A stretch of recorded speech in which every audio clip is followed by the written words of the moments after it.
au nom de la République. La Côte d'Ivoire moderne a 64 ans. Un âge de sagesse ou de raisonnement. Le sens de l'engagement dans toutes les choses ont des valeurs de référence dans la vie de tout être humain sensé. Appliqué à l'échelle d'une nation, cela devrait pouvoir se traduire par une expérience existentielle marquée par les différentes courbes d'évolution du pays, ainsi que les temps forts et les faits marquants de son histoire. Nous sommes en train de vous parler de la République de Côte d'Ivoire, qui, quand j'entends souvent certains dire « nous sommes jeunes », oui, 60 ans pour un pays, on pourrait penser que c'est jeune, mais sachez que déjà à 60 ans, c'est presque déjà 2 ou 3 générations d'individus. Et donc pour moi, le pays en tant qu'aspect conceptuel, en tant qu'une réalité, dans son concept, ne peut pas avoir d'âge. Mais c'est les individus qui sont dans le pays et qui sont obligés de faire du pays soit un pays bon ou un pays mauvais. Ce sont ces individus-là qu'il faut juger.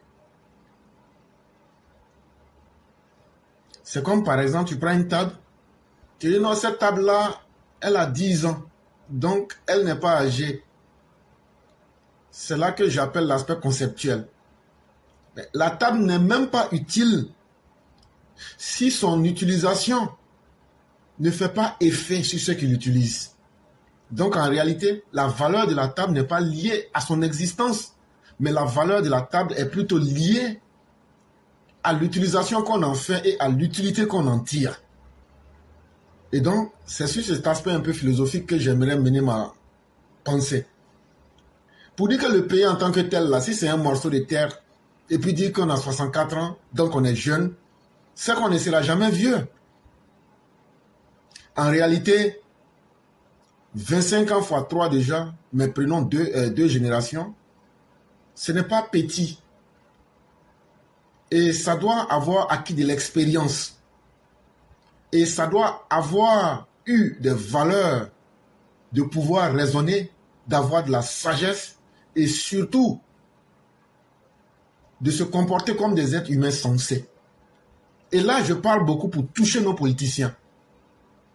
Aujourd'hui, ceux qui animent la politique en Côte d'Ivoire, que ce soit monsieur le président de la République, que ce soit Laurent Gbagbo, que ce soit Tidjane Thiam, aucun parmi eux n'a moins de 60 ans.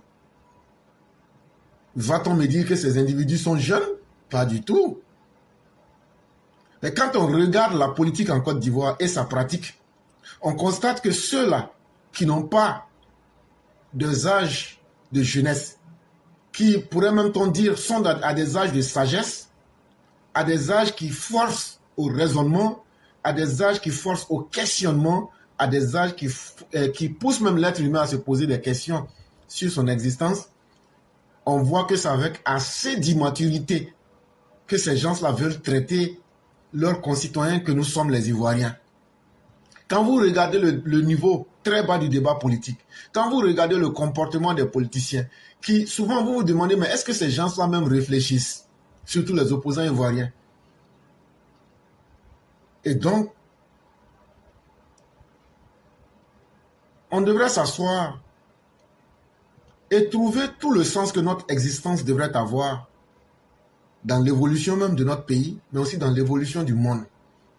Parce que c'est notre histoire qu'on est en train d'écrire. Et si nous l'écrivons en minuscule, c'est ce que le monde retiendra de nous.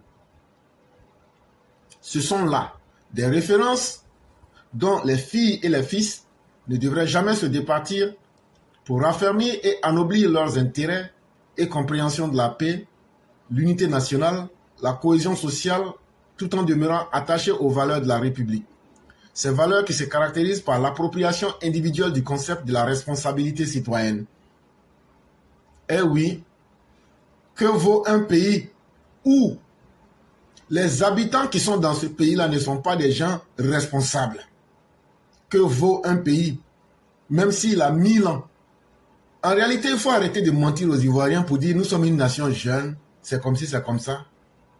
On peut être une vieille nation. Ce qui fait que les nations se détruisent, c'est lorsque les citoyens n'arrivent plus à avoir de la responsabilité. C'est lorsque les citoyens n'ont plus la capacité d'être des gens qui ont du civisme en eux. Voilà ce qui détruit les nations. Ce qui détruit les nations, c'est le manque de connaissances. Et comme disait le Christ, fils de Marie, paix et salut de Dieu soit sur lui, disait comme ça que par faute ou par manque de connaissances, mon peuple périra. Et ce n'est pas faux. Nous savons comment détruire toute nation sans passer par les armes. Je le dis bien, comment détruire une nation sans passer par les armes? L'une des stratégies, c'est de détruire le système de connaissances. Et qu'est-ce qu'il faut faire? Il faut multiplier l'amusement. Et c'est ce que justement les opposants ivoiriens font aujourd'hui dans la politique. Ils essayent de faire de la politique une distraction. Ah non, l'autre a préparé pour moi, c'est Martin Katanga qui préparait pour moi. Non, je me suis marié le jeudi passé, là, vous ne m'avez pas vu. J'étais beau, hein. Je me suis marié. Ah bon, moi j'ai dit, oh, si on doit se réconcilier là, tu m'as arraché mon mari, il faut me redonner. Bon, vous savez, moi je suis un spécialiste en proverbes parce que j'ai vécu 3 semaines avant que mon grand-père au village. Donc, c'est ça ma spécialité, venir vous raconter des proverbes. Mais lorsqu'on prend ces individus et qu'on les met sous la grille du comportement humain, on découvre que c'est des gens qui n'ont aucun concept de responsabilité, aucune notion de civisme, aucune notion de moralité. Et donc, même si on a ce pays-là pendant 1000 ans, que ces individus demeurent ce qu'ils sont, la Côte d'Ivoire ne sera jamais une nation responsable. La Côte d'Ivoire ne sera jamais une nation qui pourra amener ses filles et ses fils à une paix. La Côte d'Ivoire ne sera jamais un pays qui pourra construire une unité nationale et on ne sera jamais dans une cohésion sociale qui va apporter la paix et qui va nous faire progresser.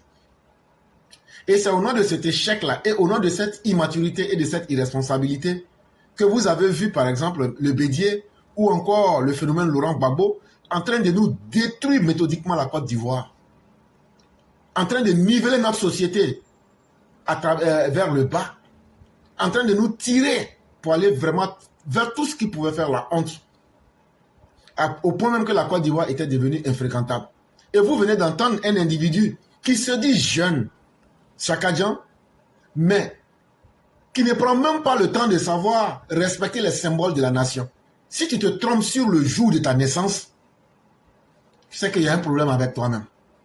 Si tu te trompes sur le jour de la naissance de ton pays, sans prendre le temps de regarder les détails et d'éviter de telles erreurs que des vieux de 83 ans comme le président Ouattara ne font pas, soit tu as un problème de santé mentale, ou bien soi-même, tu n'as aucune considération pour les filles et les fils de ce pays-là.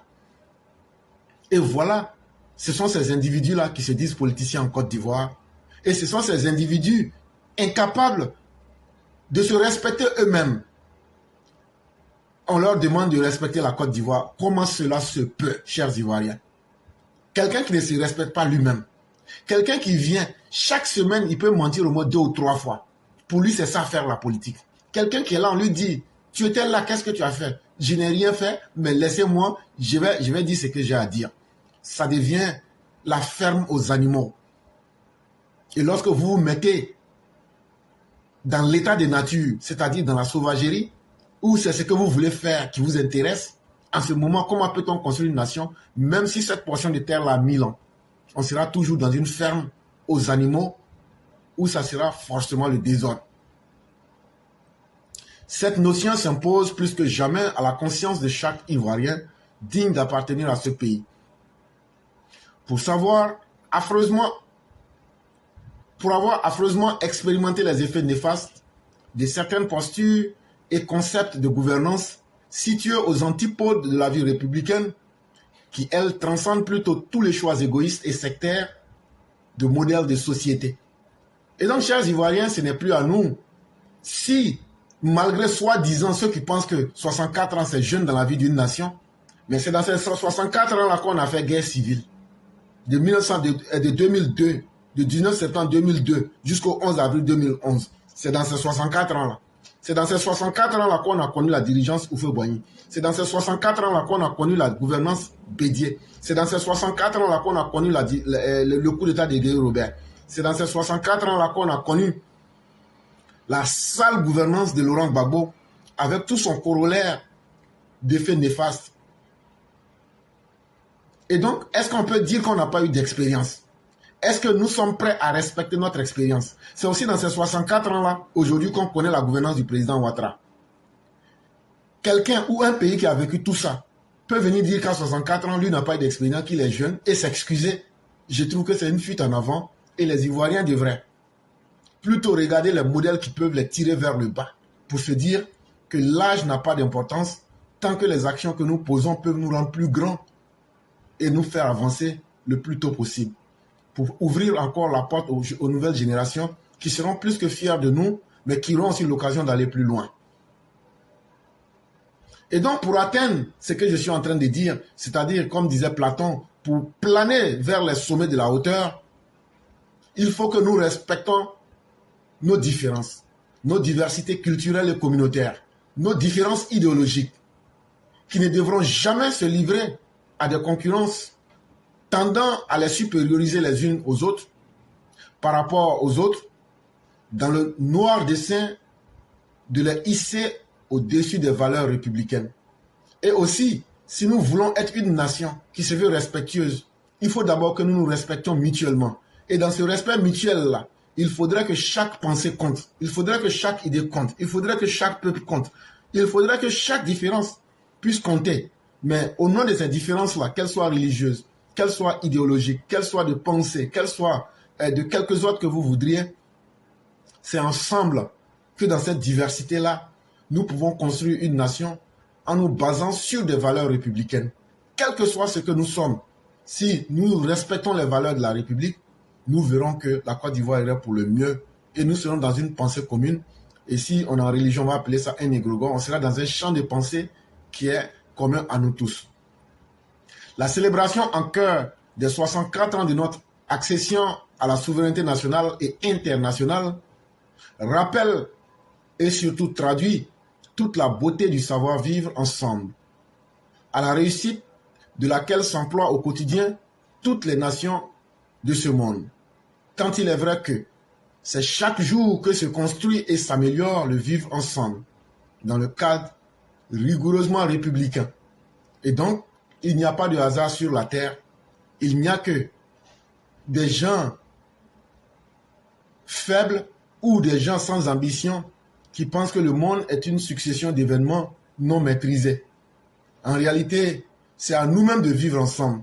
Et le vivre ensemble suppose qu'il faut mutuellement se pardonner, qu'il faut mutuellement accepter les différences et qu'il faut mutuellement donner la part de savoir, de connaissances ou de compétences que chacun a pour construire cette nation-là. Et c'est de cette façon-là qu'on pourra célébrer notre souveraineté nationale.